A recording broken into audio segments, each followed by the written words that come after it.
Hey, what's up, everyone?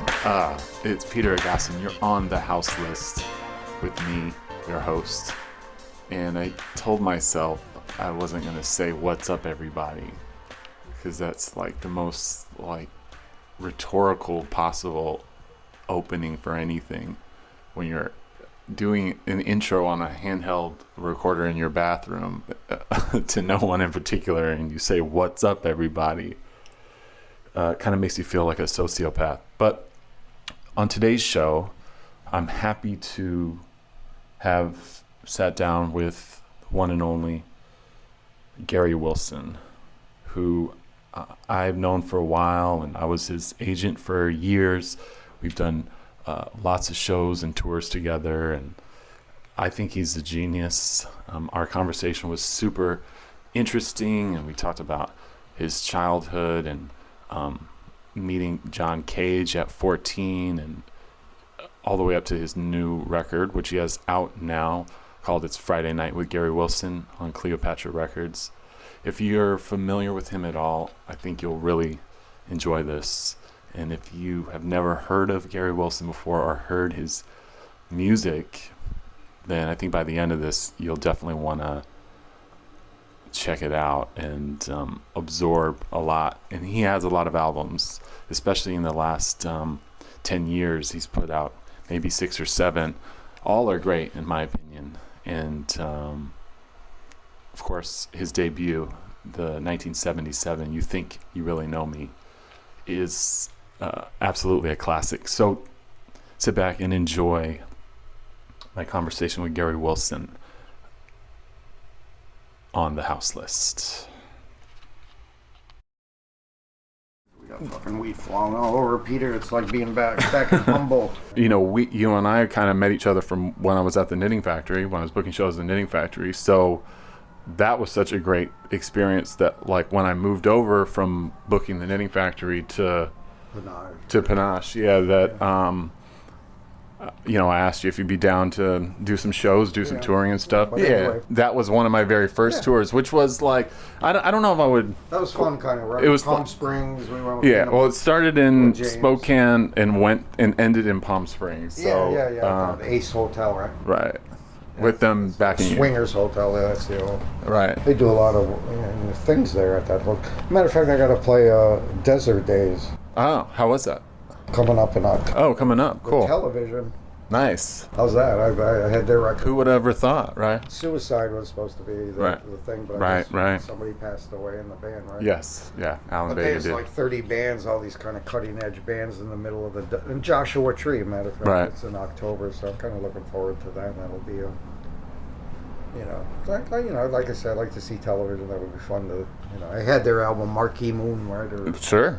That was a good album back when, in the 70s when we started. And did you ever see him back then?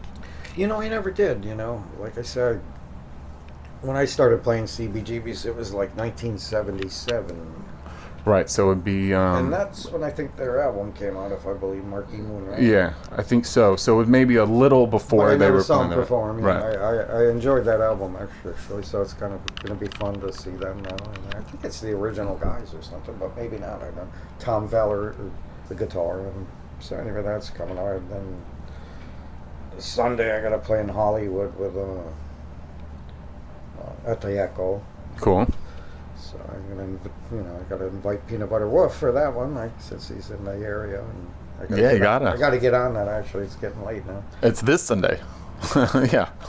Well, today's Friday. Then Ian, right? Ethan. I guess he wants to. Yeah, somebody wants to buy another Galaxy.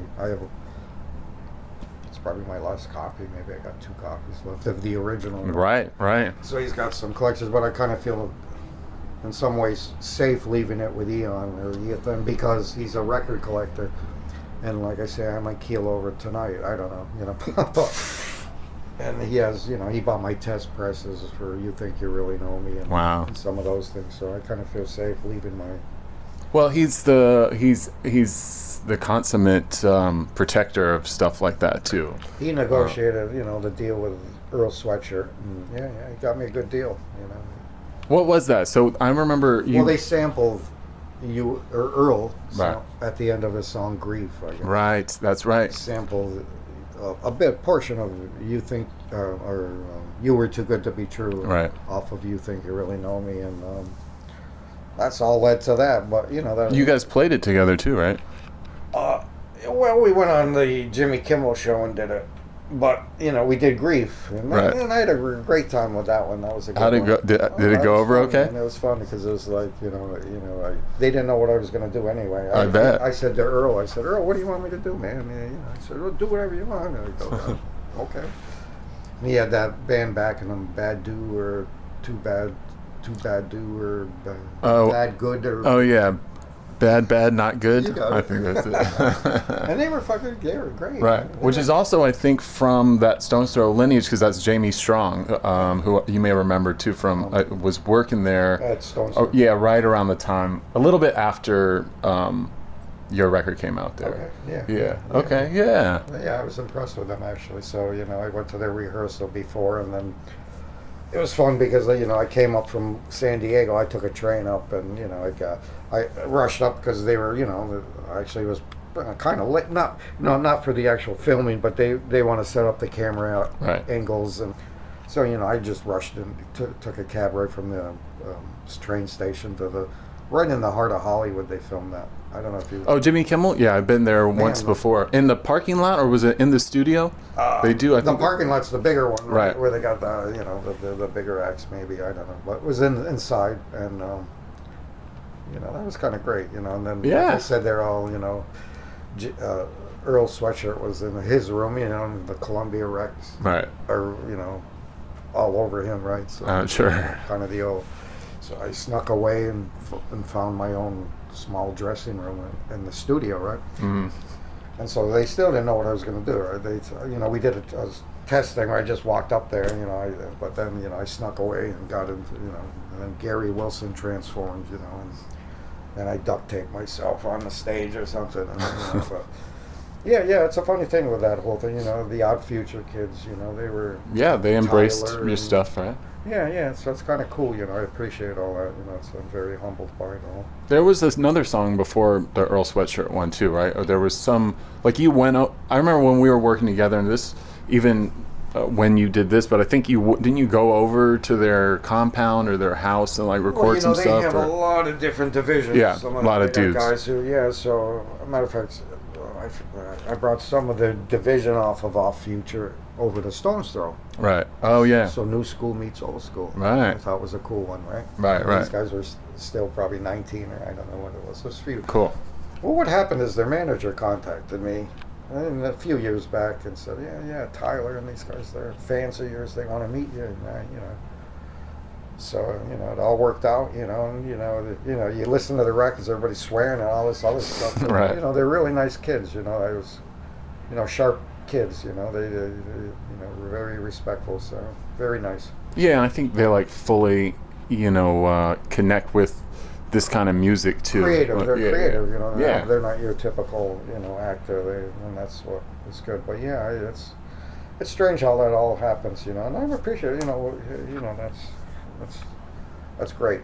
How did Jimmy Kimmel like your performance? Did he come shake your hand? Well, all the camera guys, everybody's going, "You killed it, Gary! You killed it!" And then I think I might have tried to get back. Maybe they think I'm a loose cannon because they did that because they didn't know I was going to do that. Right. They didn't know what to expect. Right. I wasn't really sure what I thought. Well, I changed in the dressing room into me, and then surprised them, I guess. But I think I tried to get on the show again, and they says, "Can you get on with Ariel Pink?" Right.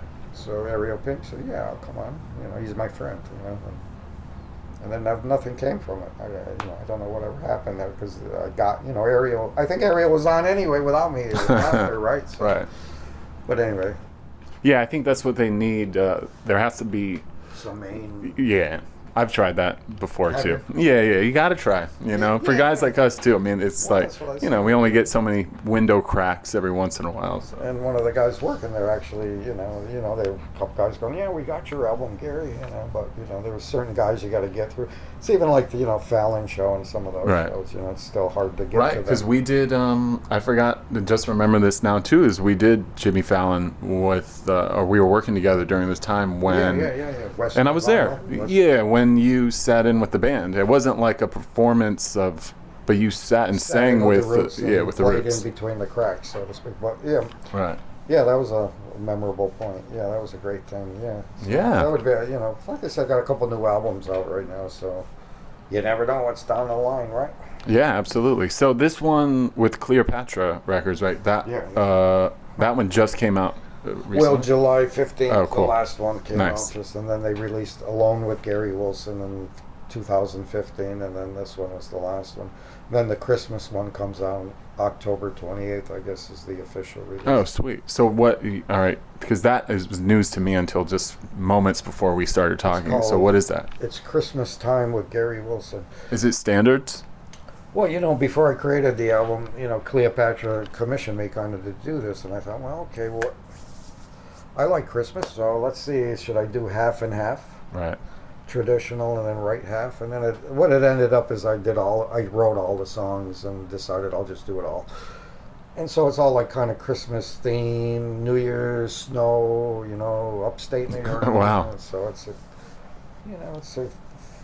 so I don't know, we'll see where that goes. Yeah, Christmas in upstate anyway is like, it's very Christmassy looking, so, right? I'm trying to create that with the album there, that period, so I don't know what to expect, That's That's cool, what's man. kind of cool about showbiz, you never know what the Hey. hell's around the corner, Right. You look at your emails and all of a sudden there's an opportunity that you didn't, where'd this come from? Right. And honestly, when I reached out to you too, I didn't even know you had I didn't know you had the show coming up. There's a show in New York tonight that you're doing. Yeah, and I should reached let out to you a know couple of ahead days. of time, Oh, it's all good, but it was. I think we even just talked a couple of days ago. Yeah. So it's pretty hilarious, serendipitous almost that I would reach out. I think you'd enjoy this one because this, like I said, we got violins. Yeah. So what? Horns, we got What's an the whole opera singer, we What's got- the makeup of the whole band? Well, it's 11-piece backup, and they specialize in doing recreating the soundtracks from Italian movies. Wow. And monster movies and all the Italian movies, so that's their specialty. So we hooked I hooked somehow I don't know, we hooked up together somehow, and it's great because now you're hearing cool arrangements with strings and horns and an opera singer and matter of fact, we're in talks of maybe recreating for an anniversary of You Think You Really Know Me, with this new Wow. prearranged with a larger chamber ensemble. And I always wanted a chamber ensemble. Who doesn't want a chamber ensemble? I play cello and bass. Do you? Oh yeah, I was in the school orchestras when I was a kid. So I thought that led me to John Cage, right? Right. Which I wanted. Yeah. Of course. You've talked about that before. I wanted to talk about that, but I was even, knowing how much the contemporary material that you've done is it's really piano based. Written. It seems like it's written on piano too. Basically. Yeah, I mean, it's thinking most. that on piano, I was, I see bass and cello. I was actually trained through school. All the kids, the Wilson family, everybody had to play an instrument, violin, blah blah. So through school. So all the way through high school, junior high, grammar school, even junior high and stuff. But So that was the first instrument. yeah, and I'm trying to think, how the hell did I play that? At that age. Yeah. Bass. Was it? Yeah. It was a stand-up bass. It had to right? be a miniature one, right? For a little kid. How old were you? That was in 4th grade or something. Yeah. You'd be pretty small. And I did, I would compete actually. Our school, we'd compete against different schools, and and I actually won a gold medal for. I bowled a Bach solo with our piano teacher played the piano, and I did some string bass Bach solo or something when I was a kid or something. But Amazing. So all through that, I was always in the chamber ensembles, and I was writing music for them. I got into experimental and classical, so I was. Can you write scales? You can Sure. write, Yeah. I was good. I knew all the ranges of everything from tubas to bassoons to the correct way for what the ranges, like you say, of the instruments. Right. And I had some good scores of. And that's what my teacher said. Like I said, when I was in 10th grade, she said, "Well, Gary, why don't you try to get a hold of John Cage?" And I'm thinking, well, how can I get a hold of him? He's my hero since I was in 7th grade, Right. 13 or 14. He was listed in the telephone book. No way. New York City. No way. John Cage, so I call him, and, you know, he goes, well, you send some of the scores to this post office box number or something. He picked up the phone and just said, obliged you? Yeah. Then 2 weeks later, I followed it up with another call, and he invited me to his house. But he lived in Haverstraw, New York. I don't know where it's not too far, 30 miles. From Endicott or from here? From New York City. Okay. Out in the woods somewhere. Right. Know. And he just said, "Hey, I like what you did." So he invites me to his house and gives me a date or something to come up. And my mother, you know, she has to drive me from Endicott, which is, you know, 150 miles up into the woods. Did she know who he was? Oh yeah. Well, kind of. You know, my she dad. Got a sense of. Yeah, she at least was supportive about it, I guess, and realized maybe I didn't realize the magnitude of what I was doing. I mean, looking back, you know, at 14, I wasn't. You know, he was my hero. But, you know, that's why I say I look back at that now, and I can't figure out how that even came about. Why would it? And I consider him a genius. I don't consider too many people a genius. Yes. He moved music. Absolutely. Past the European influence of, you know, all that 12-tone stuff and pushed it up another level. Why would he take the time to talk to a kid from upstate New York, 150, he don't know me from hell, where New York has... Right. Music students from a Juilliard grad student would right. like a one-on-one with John Cage. Sure. Let alone go to his house. And so my mom, we got lost in Haverstraw because he's out in the woods somewhere. So we stop at this little store, general store, and I go, Mr. Cage, we can't find your house. So he comes down, he picks me up in his car, right, and drives me. My mom waits for me at the general store, and he drives me back to his house, and, you know, I'm making small talk with John Cage at 14, right? And he's, you know, talking. He's like, Gary, it seems like he said something like, Gary, you know, I never made enough money till I was 50 years old, or something about that. I swear, he said something like weird. I'm like 14, so, you know. Then we got to his house, and then we went over my scores, and he would say, okay, well, what do you think the trumpet thing, or what you have written there, do you think he's going to be able to interpret that? And I said, well, you know, yeah, from low to high, and then he would scribble it out and put in the correct notation. Wow. Or something. I still wish I had some of those fucking scores, man. So he was actually giving you notes on... Yeah, he was correcting my notations. And then, you know, a humble man, very, you know, like I said, and he only had one room, only had like a Buddha doll in the corner. Wow. Nothing else. And then one room had a hammock or something stretched across where he probably slept or something. And then, you know, it was like, so you know, modest place, right? Yeah. Jeez, and, you know, he's a mushroom expert too. That's part of his other thing. He's beyond even music. He goes into mushrooms, you know. Interesting. I did not know that. Yeah. He's like he actually had television shows and stuff. They'll put him on because he knows what the correct mushroom be. I don't know. But yeah, you know, great man. You know, I'd say probably my biggest influence was him, John Cage. And I mean, it makes sense too now, putting kind of into perspective what you were doing at that age too. I mean, you know, your contemporary music obviously is informed by that, but I mean, it's such a different. I mean, now the way you put it into those kind of that framework, it's totally makes a lot of sense. I mean, because it was classical compositions like. Well, you know what would happen when I was a little boy. Sometimes I'd come to New York to go see a John Cage show at some college or some place. So you had definitely seen him, watched him performances, yeah, sure. But you know, I always felt a little. This is where we get back to, because you know, I was also Dion in the Belmonts, right? Huge fans of mine, right? Even before the Beatles, and so I was always kind of left with a little bit. Where's the personality in front of this John Cage show? So my ideal, before I even turned into who Gary Wilson is, I guess, was how can we put Dion in front of a John Cage show? You know, wouldn't we want to see that? Or Dion with a sack of flour on his head, right, singing about girls, and while they're doing a John Cage show behind them, you know. Right. And I think it finally materialized. Now I got an ensemble that actually, you know, during the interludes, it can be very John Cagean in some ways with the strings, and you know, so it's like. Do they take direction? Are you giving them instruction?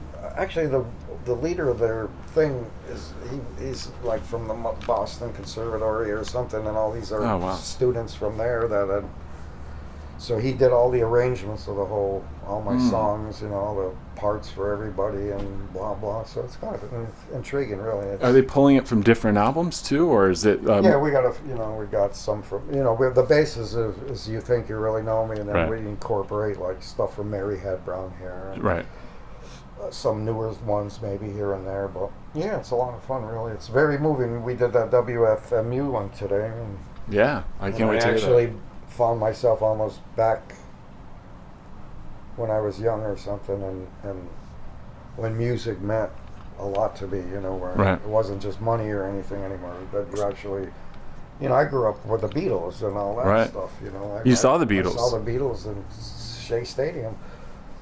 Yeah, what was, you got to, just for a sec, what, you have to explain what that experience was like. I talked to my brother about that too. Larry? Because our parents didn't go to it. So I'm saying I was like, I might have even just been coming out of 6th grade into 7th or something. And my brother's, he's only a year or two younger.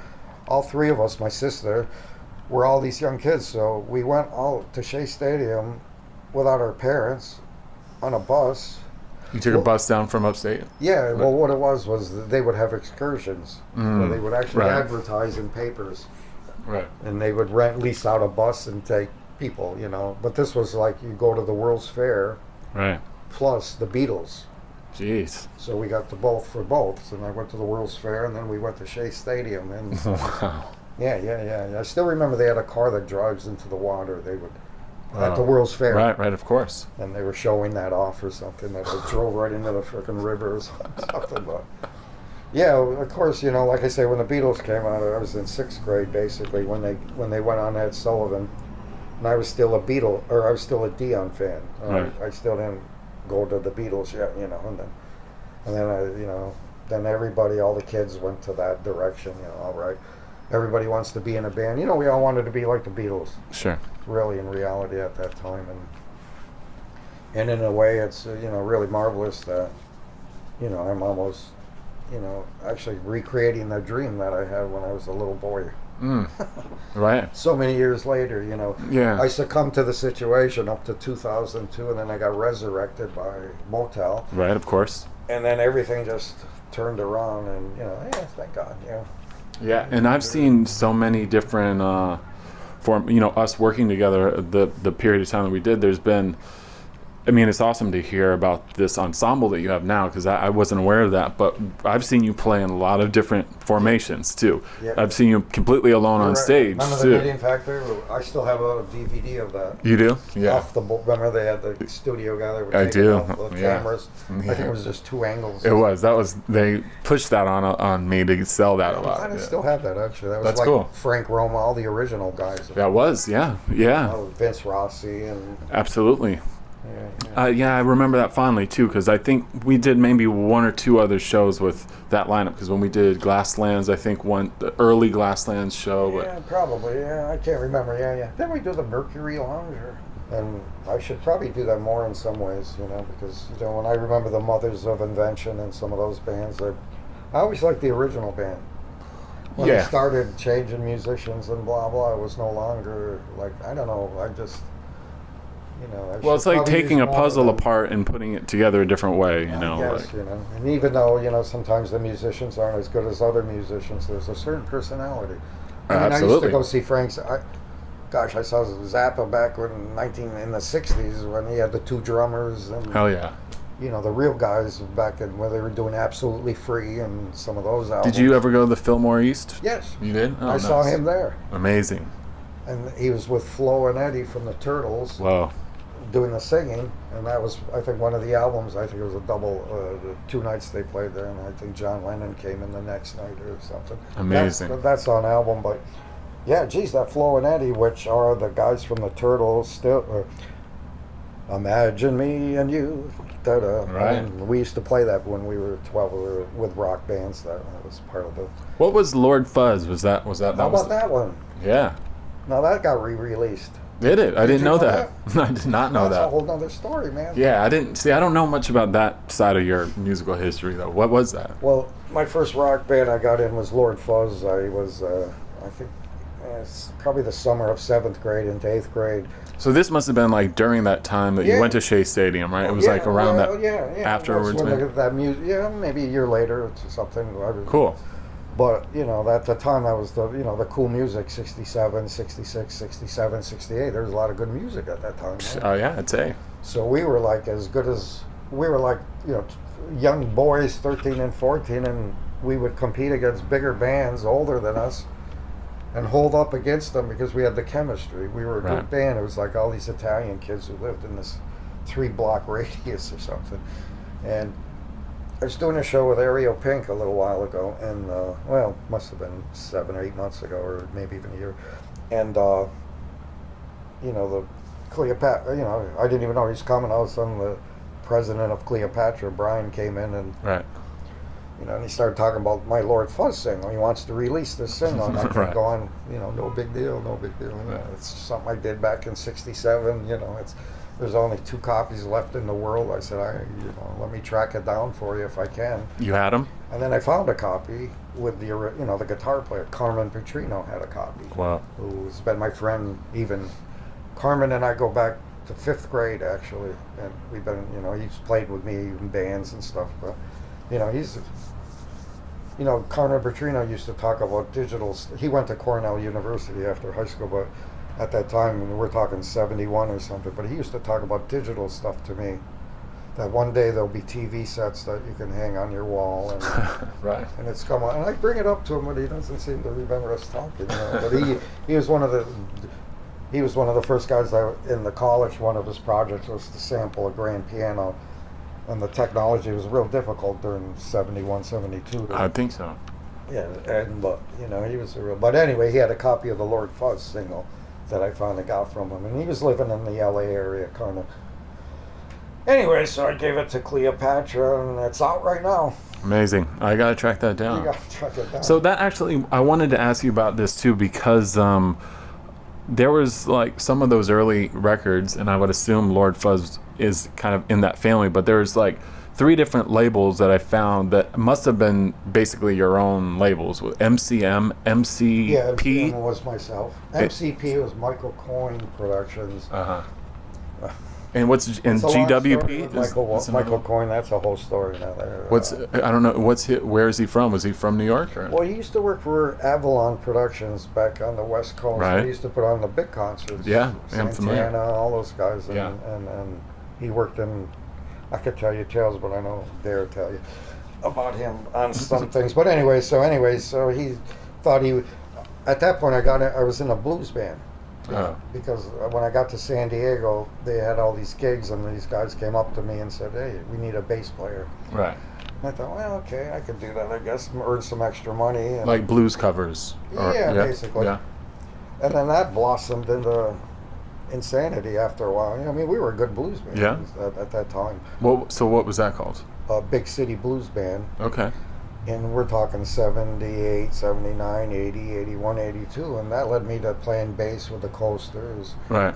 Big J McNeely, Percy Faith. Wow. Roy Brown. Whoa. Good rock. And I tell people, they talk Chuck Berry as the originator of rock. Roy Brown. Good Rockin' Tonight. Remember that song? Have you heard the news? There's good rockin' tonight. So you guys... I was his bass player. But he was making a comeback. Right. And I always talk about the most electric show in some ways. We played the Whiskey A Go-Go in 1980 or 80. Wow. And Sir Douglas Quintet opened for us. And wow. All these like blues legends that were in LA were paying their respects to Roy Brown because, he was, in the 70s or something. And Eddie the Whip, who was the DJ that introduced them in 1949 and from Detroit or something, was there. And the sax player from all those original albums he did back then was playing sax with us, and it was the real thing. It sounds incredible. I was kind of frowned on blues a little bit because when I got out of high school, I was playing with Peggy Lee's piano player and more sophisticated jazz, pop, and blues was always too much jamming for me. And boy, did I have a blues lesson! But anyway, right. Well, that's got to be a regional thing too. I mean, coming from the Northeast and going to Southern California too. I mean, it's Well, yeah, but it was like I say, we were a good band actually. That's how we ended up with these. Some would be back in some of these. These guys were all being. William Morris, I think, was booking some of those guys, and they were trying to make their comeback. Sure. They played some really good gigs. Marina Del Rey and. And remember Ian Whitcomb? I don't. You probably too young to remember that. Yeah. It was in the '60s. You really turned me on. Dun, dun, dun, dun, I don't know that. Kind of a gimmick song. But Right. he's from England. But he was a DJ at K-Rock after. But he ended up playing. He was a big blues fan, so he was kind of playing keys with us and stuff. But anyway, wow, how we got off into the blues. So you were thing. fully immersed into that for blues a scene. certain period of time, Right. and it was like like you said, I got to play with the real legends, and you had all these LA guys, the Blasters. Everybody was coming over to see these guys, and I was fortunate enough to really, and it was funny with the Coasters, because my dad would buy me their records when I was 10 years old or 8 years old, right. Charlie Brown and all those. So all of a sudden I'm with, one of the, they lost a few players, because of the time and stuff. But I think one of the original guys or two, and he's showing me how to play Charlie Brown on the bass. And I said, God, my dad bought me your record back when I was 10 years old or something. Incredible. Yeah, so I got a real chance to play with some neat people. And then, like I said, there's been some good points in my life that. Yeah, absolutely. How about the Lincoln Center one? You were there, weren't you? For the documentary, I wasn't there yet. That was a good one. But I had met you before the documentary. Oh, I see. But I'd interviewed you. I think really at first met was that Mary had brown hair. Exactly. You did a thing on me. Yeah. That was very moving actually to watch your story unfold on a kind of a state-of-the-art screen with good sound. I would certainly think so. And it was sold out, and it was like the Lincoln Center Film Society, and then they throw a big shindig in the back, Forget about it, yeah. And, I mean, that was real memorable. And it was just a really well-made film, too. I mean... so much now could be made now since then, because that was between 2002 and 3. Right. Think what has happened since then. Right. Stones Throw, Questlove, all those guys are, we could have a good one. Right. But, yeah, you never know. Yeah, but going back, just really quickly going back to those early records, which I think there's still a lot of untold stories from, but the MCP, obviously that wasn't blues stuff that was coming in. Michael Coyne Productions. Right. He was a San Diego guy. He was going to produce the blues band, actually. That's how I guess I got in the blues band. Right. But since the leader of the blues band was having a hard time coming up with original material, he decided he was going to produce my record. So that's where... He was just like, hey, do you have some stuff? What do you got, because Gary? we don't, this guy isn't supplying him the music, so he knew of me because we have talked, of course, And he says, okay, because he was friends with us too, so, But, So Invasion of Privacy, which was a double 7-inch single that I put out in, I guess, 1980, I think it was, or something. So, that was Michael Coyne. What was the experience with? I mean, obviously you've done a lot of vinyl releases, stuff that's really of that Funny you mentioned that. It was at my show in Philly. Oh, yeah, last couple nights ago. Yeah. Remember the guy, Philadelphia Record Exchange? Philadelphia Record Exchange. Yeah. They reissued "You Think You Really Know Me" in 1990. Wow. But it never really went anywhere. Right, it was a little ahead of its time. And I'm playing there too. I never met this guy, right? It was all through mail and stuff. And right. I'm in San Diego. He's in Philly. And all of a sudden, he showed up 2 nights ago. Wow. The owner of the store, and he's going, Questlove came in here and bought your album. You Think You Really Know Me? And I go, oh, is that where that happened? I thought it was Peanut Butter Rough. He said, no, he came in here. He said he was looking for Gary Wilson or something. I said, oh, so I'm going, God, I said, geez, how many years have passed, and we finally meet in Philly, 30 years, Incredible. Yeah, that was kind of cool. Well, I think there's people have a lot of connections to you, because, I mean, especially with the contemporary stuff, too, now you've gotten to become so prolific on a certain audience, it's not like, I think in pop culture, some people think that you were didn't do music for a long period of time, but obviously you were doing a lot of stuff that just wasn't exposed to a certain... Nobody was listening, right? Nobody was really watching. That's what it was, you know. Right. I just answered that a few days ago in an interview. They were asking me, you disappeared in 1981? Right. I said, well, I didn't really disappear. I was still trying, but nobody was paying attention. You Sure. know, my girlfriend was a grad student at UCSD. Right. So we were doing things together in experimental film and stuff together. Cool. And so that kept going, but, you know, I had my own little... 4-channel cassette and stuff at the time. 91 with the re-release of the album, and then still that didn't take off. And then Beck in 97. What was that one? That was a with Motel, Odelay, right? remember when Beck Yes, had of course, Odelay? Odelay's the Matter of mention. fact, the guy at the record exchange, he's telling me yesterday. I go, yeah, well, he said, you know, I remember Beck coming out of the MTV Video Awards mentioning my song. He's going, no, he was at the Grammys, and right at the end of the song, he said, you know, where it's at, I guess, you know, he put the mic down and there said 6.4. And then put Right. But then it still took, even during that, Right. from 97 to 2002, until I really got resurrected. And I guess just the timing. Isn't that funny how that all works? Huh?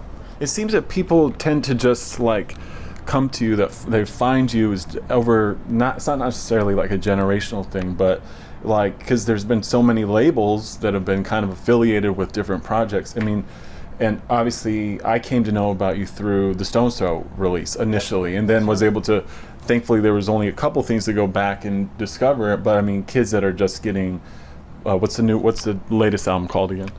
The last one that's the Cleopatra one. It's Friday Night with Gary Wilson. Yeah, so they're just hearing that now, or seeing this kind of performance Last now. I say, we did a show in LA a month or two ago or something, and Cleopatra Records was there. A couple guys from there, and they're going, "Geez, everybody's under 18 years old here." It was a young audience. It was Cool. like an underage place, and he's going, you know, he was fascinated by that. But yeah, you know, it's different groups. Yeah, you know, again.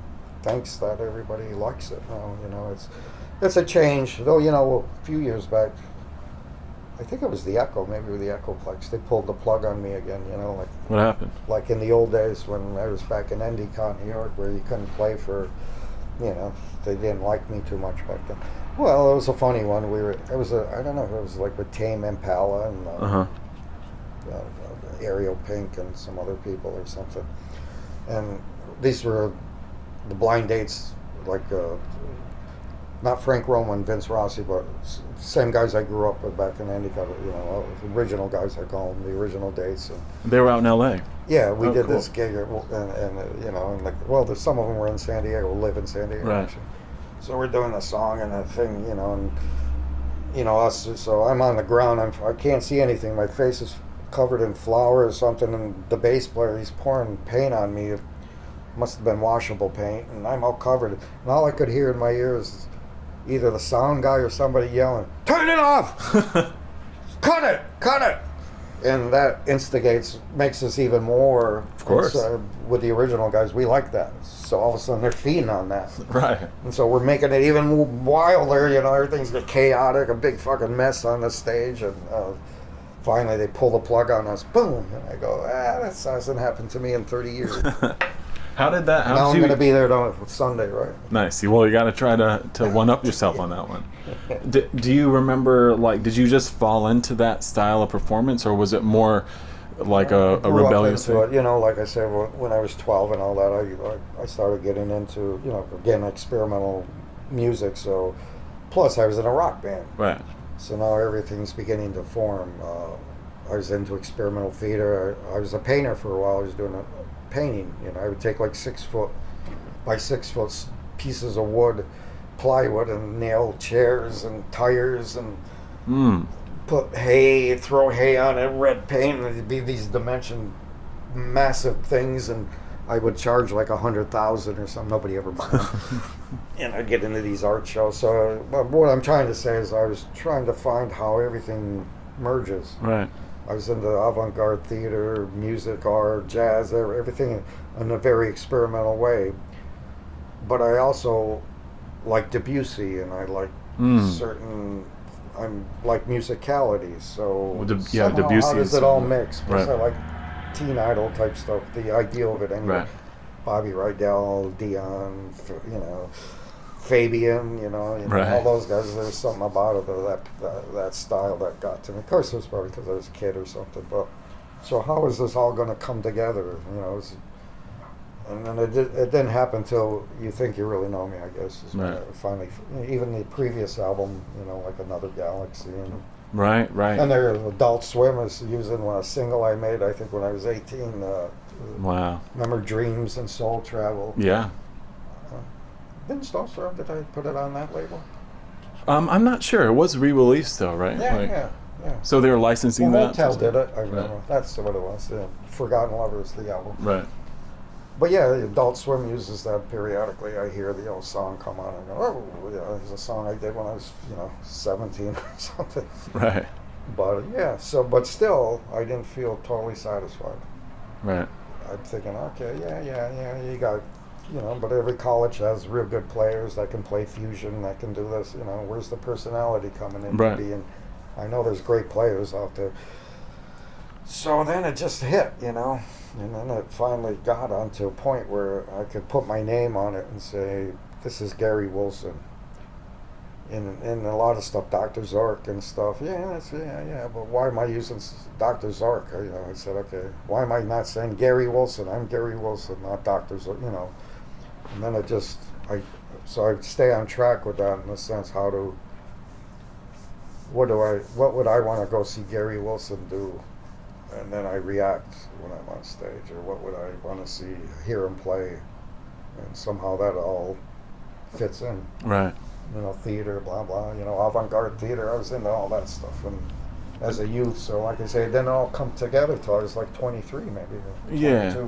I think seeing it now, or even in the last few years, I think maybe it would be, some of the audience must be a little removed from the original reference points too, because it does harken to like a certain, period of performance art in New York City and just of a certain era that is that you definitely encapsulate in it, but it's kind of this like the waves of it now are have kind of reverberated in a certain way. Somebody asked me stuff like that. I said, well, I don't know, it comes natural to me or something. Right. I mean, it's nothing like, I don't know. It's just since I've been in an avant-garde band since I've been 13, 14. Now it's all when I perform now, it's like comes natural to me. What was do you remember your first show in New York? CBGB's. As Gary Wilson, wasn't it? Yeah, Gary Wilson and the Blind Dates. So were you already going for it then, that that what style? happened is in '77 I did the album You Think You Really Know Right. Me. So I was from upstate, so I said, well, I know CBGB's is happening. It's '77, right? So, I don't know how I got there because I was, yes. I didn't drive, I'm sure, so I must have got up there somehow. And so I went to CBGB's, I still remember, like it was in the afternoon or something, and I had my album in, I guess, what was his name, Hilly Crystal. Mm-hmm. The bartender said, or girl said, and it's funny with another story with that too, but the bartender says, well, he will be in a little bit, so I waited like 2 or 3 hours, at the bar, and then he finally walks in, Hillary, and I go, hey, Hillary, here's my album. He says, well, I'll put you on Mondays. I'll try you on Monday, right? Right. See how it works out. Right. And then he liked it, and then it just turned into where we played a few more times. And, Yeah. And then we headlined in '79, Thursday, Friday, and Saturday. We played a weekend through. Nice. And then that was the last time I played there, and that was like, yeah. So that was and then we, like I say, we got a Variety reviewed us, and Incredible. I remember in '77 they said, because Frank Roma came with us, and he brought 2 16mm projectors and screens, and we had the 2 screens on the side of the stage, and the Variety guys go, not sure how all that fits, the film fits in with the music at the time, but now it's probably normal. They didn't get it then, right? Yeah. You did Max's too, right? Max's Kansas City. Yeah, I think we did one thing there. Right. And I can't remember the date or nothing, but yeah, all those clubs were cool, Yeah. I saw Iggy in the studios at Max's in, I think it was '72 or something. Wow. He had just released Raw Power. Yeah. Or somewhere in that area. Right, yeah. Hey, they were good, man, live. I still remember the 2 stack, they had the 2 Marshall stacks. Seriously? The 2 brothers, right? Right. I forget their names, but But yeah. So you would come down for shows too? Like? Yeah, but like I said, when I was young, you only had to be 18. Right. So I right out of high school, I could go see, go into these clubs, and I saw everybody from Leslie Gore to the New York Dolls. I saw them numerous times around the city, and they were good life. Actually, they had a good life. So then it was the Harlots of 42nd Street. They were trying to be like the New York Dolls. Right. There was a certain group of New York bands that were in the glam. What would you call that period? Glam? I'd say glam. I think that's like the original glam period. Period 70s, early 70s, and then it was evolving into what turned into, I guess, punk or new wave. Yeah, it punk turned and new into wave. Something new all of a sudden. I hate using terms, but I think that's what. But yeah, so even during that time, I was trying to figure what the fuck is Gary Wilson? Where are we? It's like here's glam rock now, and my friends and I would come to New York to buy platform shoes because they had the best platform shoes up. The pimps and the and we get the shoes like this, and and go back home with them and to a small town in upstate. Right. What was high school like? Well, I had the privilege. I was in the music department, so I had actually my own office in a sense where I had a record player, and during our free periods or whatever, I forget even what we called them, I could go to my office and write music. Really? And my teacher, we had like a chamber ensemble in high school, and so she was my teacher and stuff anyway, and I was playing cello at that time. I was in, we'd had a string quartet and a couple different ensembles within, so I would go into my own office, and I had all these posters of whatever I wanted to hang in this office, and really play records all, I'd have John Cage playing in my thing, and it was in the band room. Actually, they had the band, right, the horn guys who were the marching guys, they had their own room, and I was in this, so yeah, I had a good opportunity through high school. And then we would put shows on sometimes. Yeah, I mean, there must have been some with the local chamber thing, ensemble, right? Playing my music, like after school things, right. And we'd go out and but anyway, yeah, I had a good, and again, that was the time again, I always say I got jumped by 30 people, right? Wow. Because I was, at that time, I was in a small town too. I was one of the few long-haired guys, right? I had long hair and... I'm sure you stood out pretty much, right? Yeah, with junior and high school, so the jocks didn't like me, right? And there were a lot of jocks at the time, in a smaller town we're talking 60s, right? And even though the Beatles and all that, but in a small town, it took a while for kids to get hip to long hair and all that. I'm sure. They still all had crew cuts and yeah, Letterman jackets. And I come out of the old fraternities, right. And I come out of the old public pool. I was probably in, 10th grade or something. And all of a sudden, they're all waiting for me out there. The guy grabs me and is holding me behind. The guy's coming at me with the old scissors. Oh, my he's God. Going to cut my hair. Oh, shit. There's like 30 guys, ready to kill me or something. And then I said, you touch me, you're all dead. What do you say? I said, my brothers, they're in Omega Delta, biggest fraternity in our high school. Right. They all backed off or something. So wow. I used my brother a couple times to bail me out of these fights, right? Hell yeah. My brother would come out, with the fraternity jacket or something. Right. Is this Larry? Yeah. Yeah. Because he played music too, though, I think he played Knitting Factory. He came down. I met him, yeah. He played the Knitting Factory. Yeah. He's an actuary, actually, I don't know. Figures out pensions for large the New York City Police Department or the Miami Department of. Yeah, he did real good with that. He's real good with numbers. He actually, when he was a kid, when he was a real little boy, he would just add numbers. 2 + 2 = 4, 4, 8, 8, 16. They actually had to give him a shot to sedate him. Wow. Because he would just keep multiplying numbers. And he's a math whiz, Wow. And his son's even more of a math whiz. Wow. My nephew. I think he works for NSA or something, deciphering things and stuff. But he's even beyond my brother. They're into this math I can't even comprehend. Right. But anyway, yeah, Larry played with us. And what did your folks do? My dad worked for IBM. Right, which was in Binghamton or in Endicott? Well, IBM started in Endicott, right. Actually. Endicott, New York, where I'm from. Right. So my dad worked for them. That's why I say, I was just telling somebody today, I said, yeah, I'm a wimp compared to my father. And I said, my father, geez, he worked, he wouldn't just work 5 days a week at IBM.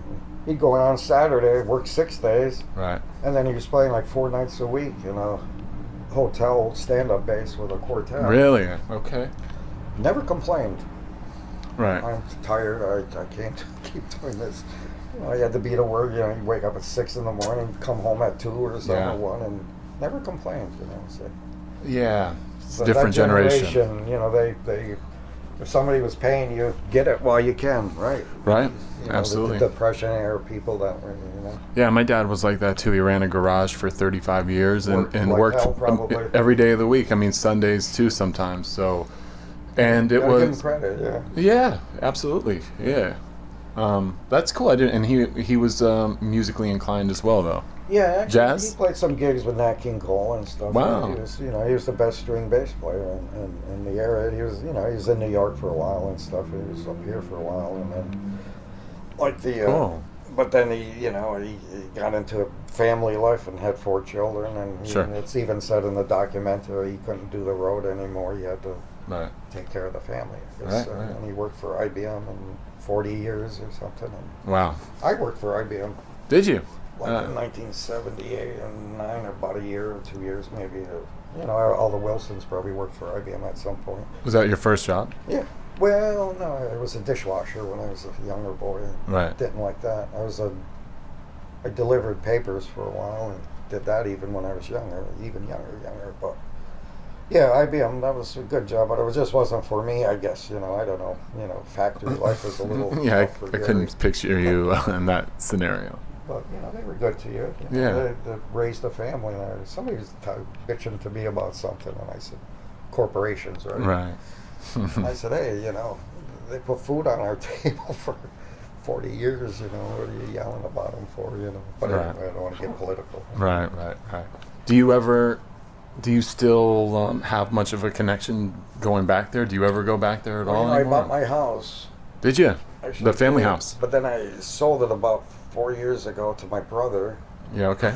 and now he's selling it, and I kind of feel a little bad about that in one way. I was hoping we'd keep it in the family. Right. I couldn't take care of it. I'm in San Diego. My house is in Endicott, and I needed painting and some other work on it. And Yeah, sure. so I thought, so I offered it to my brothers, and I took a huge loss on that, man.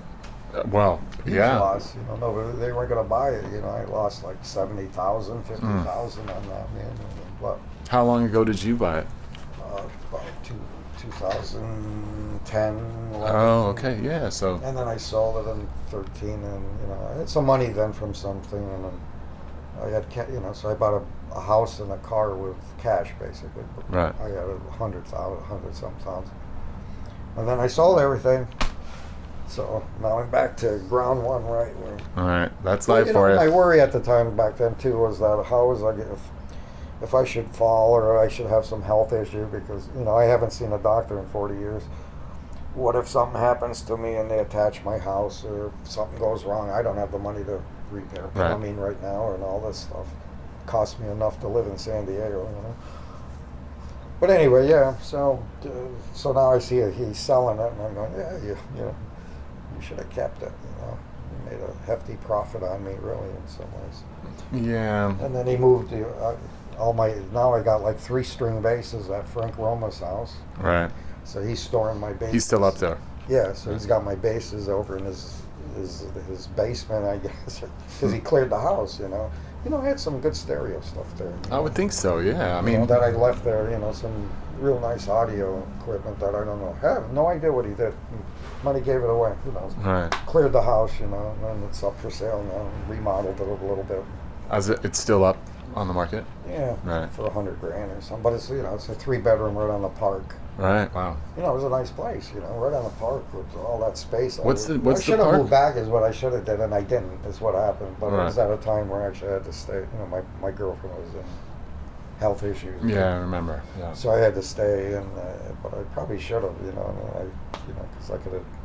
Though the taxes are high in New York. New York State is tough like that. Yeah. Yeah, I mean, in many ways. In California, they were paying like 1% of property tax, Right. and then New York, I think it was almost 4% or something. Yeah, I think so. If not more. So, But now, I mean, you've lived in San Diego for 25 I've been on an years. extended vacation. Yeah. I'd say, yeah. I mean, do you call it home? Does it feel like home? I guess so. Have you moved around a lot? No. I've been in the last place for the last 18 years, and then previous for 16 years, probably the other house. I had a house there for a while, and then now I live by myself. I'm in a one-bedroom apartment, with my dog, and I don't like to move. Yeah, I get you. That's more stressful to me, everybody tells me, you get a little cheaper rent if you Right. move towards the border, down maybe San Ysidro. To TJ. They want you to move to TJ? Oh, yeah. I did a show in TJ. Did you? About 2 months ago or 3. Oh, no way. Promoter brought it. Geez, they look totally different. I live in San Diego. I'm right on the border. Right. But I haven't been in Tijuana since probably the late 70s or some early 80s, and it looks totally different to me now. It's like really built up. Is it? Yeah. What was the show like? Good. Yeah? Crowd's actually, good? They're pretty creative down there now. They're getting more creative. Yeah, it seems like I've been getting you see more bands with the old wrestling mask now. Right. And a lot of that I noticed because I watch, some of those local LA shows where they got a lot of the Mexican bands and stuff. Right. But yeah, then went to Europe a couple times, probably since I last Right. saw you. Those were kind of interesting. Well, I remember the first European tours. Yeah, because obviously it's not like you fly a band out there. But Boy, what a lot of work that is, huh? Right. Yeah. Jesus. Well, you've had Luckily had satellite bands. Well, yeah, but the Austin Blind Dates were Yeah. with me. They were a cover band in Austin, a Gary Wilson cover band. Right. And so they went with me to Europe, so they had all my songs done really well. But they had it done good because we had a real professional driver who, the drivers, some of those companies that supply backline and all this other stuff. Those huge vans they got. Luckily, we're driving goddamn from Poland to Germany to France to Paris, back, just driving. Yeah, those are some long drives there too. I know. I'm thinking about it. It's kind of interesting. Right. I was in Czechoslovakia, I think, and the blind dates. I couldn't find them. It's like 9 at night, and I'm starving. I'm going, they had their own room somewhere. I'm going, Jesus, I gotta go eat. I haven't eaten all day or something. And I go downstairs, and the receptionist goes, well, there's a McDonald's about 5 miles down the highway. There's a pathway along it. Okay. So here's Gary. I'm thinking, I could walk 5 miles. I think. I start going out. I go, I gotta eat something. So off I go on the old trail. So there's a pathway. It's leading along the highway. Then all of a sudden the pathway starts leading into the woods.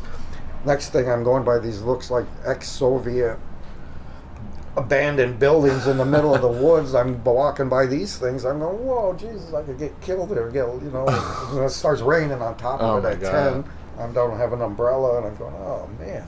Jeez. Then I turned around and I went back home. Oh man. And then the blind dates were there, and then they said, gee. Then we ended up taking a cab, which I should have did. I don't know. Right. What the hell was I thinking? That's a song right there, though. Of course, it was hard talking sometimes to the people in Czechoslovakia. Yeah, I for don't sure. know the language real well, so it's like the other guys seem to know a bunch of different languages, the blind dates guys. Right. So, obviously, you've done a lot since when we first started working together. It's a storied career for sure. What do you think? Obviously there's the Christmas project, but you turn around stuff quite quickly, it seems like. Are you just, when you're off the road, are you just constantly recording at home, or what's the process there? Well, you wait for those creative moments for sure, but I got my own. I don't really use a computer, so I got a kind of a home studio in my bedroom. Just on the tape, recording on the tape? I don't use reel-to-reel, but I got a standalone Tascam 2488, which is a hard drive, and then I got a CD separate burner that's by itself, and then I feed the one into the other digitally by digital out into digital in, and get a good clean copy. So then I can mix it. I can fade out if I need to without having to go through all the digital things. Right. I just use it as a straight ahead recorder. Right. Well, there's always you have a warm feel to it, regardless. With the keys. I guess. I'm not sure. I'm just probably from the years of doing it, I guess. I don't know. I was talking to some guy and we were talking about microphones. I said, well, I use even now a Shure SM57. I said, the guys talk about $1,000 mics. I still use a $79 mic. Even when I did You Think You Really Know Me, I said all I used was 2 mics. The Shure SM57 and Electro Voice RE10, and then I says, you just, you got to have a certain ear to get the best sound you can. Yeah. Plus, I always considered myself, when I was young, an amateur audiophile. Right. So I was in the stereo gear. I knew all the stereo stores. They would let me take equipment. Macintosh is like 10 miles from my house. Right. Their equipment, their audio, and I knew one of the guys that used to take pictures for the blind dates. His dad used to do work for Macintosh. His cellar was filled with these big tube amps, and and so I was in, and they'd bring their tube amp to challenge my Citation, Harman Kardon Citation amp, and my Citation actually, Harman Kardon, was as good as these $3,000-$4,000 Right. amps, man. Right. And we would compete at my house, So I was into Would audio. you? I was into that, audio. I knew a lot about that. I still am very intrigued, but I'm in an apartment now. Yeah, it's limiting. And right. all I can use is basically headphones mostly. Right. So you record mostly on headphones too, right? Yeah, I hate to say that, but that's true. Yeah, I mean, you make it I tried work. to do research to try and find headphones that can replicate speakers Right. the most. And if you look, you can find certain studio headphones that were built to mimic studio monitors. Right. And so I tried to buy one of those, and I try to keep it at that so I can do it. But yeah, I miss it, man. I used to have nice audio stuff. I used to have, I don't know if you're familiar with AR Acoustic Research. No. They're out of Boston, they're in Massachusetts. I used to have like 2 AR3s, so I'd stack one AR3 on top of another AR3, and man, that was a wall of sound. From one, when you stack the two, it just opened up into this. You'd have that in the sound. house? You'd have that Yeah, just like... when I had a house down in San Diego, Right. well, in Endicott, I had even a better system, to tell you the truth. Right. But I couldn't move it. But, so, bringing back memories. It would be incredible if ever the opportunity found itself to you, would be able to see you record with that symphonic band, like the band that you have right now, but put it into a proper studio that can accommodate that large of a piece where you can conduct a band and stuff Well, tonight they're recording us actually. Cool. And this could be an album. Good, I hope so. They're working on this. It might be through Feeding Tube or something that I put this out coming up. But yeah, it's neat, to hear all the colors, Yeah. I'm always intrigued by orchestras and stuff. Yeah, I think people don't really get that. It might have to be told for people to understand that exists in your music too. That element is at play. Well, that gets back to what I'm saying. Right. There's that one step. So how do you put the two together? I try to do that in some ways. I try. Believe me, there's a lot of self-editing with me. With my music. It's. I'll start a song and then you think it's done and then I throw it out because it doesn't meet the criteria or something. But I'm ready to move on now to maybe another project. But each one is that. So it isn't easy to come up with an album. You know what I mean? No, you make it seem easy though. I tell you. It takes me time. And it's like okay, well, let's start. And each song becomes like a baby. You produce it and then it comes alive. All of a sudden, it's kind of magical. All of a sudden, you've done it with that song. Now you got to come up with 11 or 13 more. Okay, so then. But I feel like we're entering a place too where where an album, people's minds have evolved to a certain point where an album can be 5 songs if you want it to be, that. Yeah, but that's and even the piano. What's the piano album? Yeah, that's just a little for shorter. What's it called again? Yeah, originally that was going to be. I told them to release that as a 45. Ah, cool. How they used to do disco in the Right. 70s. To get the full fidelity impact of Right. the dynamics. Then it turned into a 33 or something. But yeah, that's. Oh, it would be a full LP, but it would be a 45 45 RPM, right? Yeah, right. for the Nice. dynamics, that would Yeah, that's not a bad idea at all. With the smashing in there. Yeah, that was that piano piece is a very John Cagean piece during that period. Right. Where we pretty much destroyed a piano. That is actually smash. Is it? My friend Vince Rossi, who assisted me on that piece, he was like a piano technician, piano tuner. He went to school for that. So his cellar was filled with pianos. He would repair and sell them.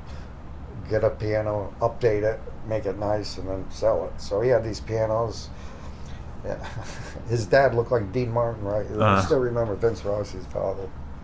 And we got a microphone, and it's facing this piano he had there. And we got like cinder blocks, and we're gonna permission to smash it, according to Vince. We could get so and that one tape that is on that album, I could never get the fidelity of that again. And we smashed a few more pianos, and I don't know if it was just the way I had, and that was like a $70 mic or something, duct taped to the freaking soundboard, right? So it captured every little breath. And the dynamics of that are so strong. It goes from a whisper to it'd be real silent, and all of a sudden you hear this large sound, a lot of dynamic. It's intense. And I don't know how I did it on an $80 Sony tape recorder. That was a mono reel-to-reel probably, and cheap mic basically. And then I tried it after that and actually did a few more smashings, and they never came out with that fidelity. But anyway, that's Music for Piano on Feeding Tube Records. Right. Some of those off of that one. That was, like you said, a little shorter. Yeah. Well, man, it was great talking to you. I appreciate your time, for sure. It was good seeing you, Peter. Yeah, always. It goes back. We go way back somehow. It's crazy. Yeah. I have not yet looked out of this window, but I do remember when we first started working that one of the, I've seen a lot of tech writers and hospitality writers in my day, was that the thing that I used to have to stress to promoters too was that you needed a room with a view of water. Like, do you remember that? But I haven't looked out this window though. Can you see the East River from? I wish here? I could. Yeah. They did you dirty this time. We got to make sure you got to bring that back. Yeah. Well, I did when I went. Did you book the one when I went to Oregon? It was at the University of Oregon, and that might have been before me. I remember. They did a show there, and they had a nice hotel right on the water. Right on the water, and there were ducks swimming, and you got I was like in paradise for a moment, really real quiet, and you could hear the birds and the ducks down and the quacking around. Yeah. Well, you bring that back to me, I'll have to put that in. You might have to, yeah. Thanks, man. I appreciate it. All right, man. Yeah, definitely. That was my conversation with Gary. It was awesome. You guys are awesome for checking this out and listening to the House List. I'm still getting this off the ground, so I appreciate anybody and everybody that's checking it out, and feel free to spread the word. This is a very DIY thing. This show was produced by me, Peter Agoston, edited and engineered by CJ Stewart, opening theme and music by Dame Funk and Keith E. Day. If you want to reach the podcast, we're at TheHouseListPodcast@gmail.com. You can follow us on Twitter /TheHouseListPod, and subscribe on iTunes. Find us on SoundCloud. Definitely let people know if you dig it, if you're a fan of these kind of long form conversations, as much as I am, and as much as I like throwing these out and doing these for you. So cool. Thank you guys so much. Take care, and I'll catch you next week on The House List.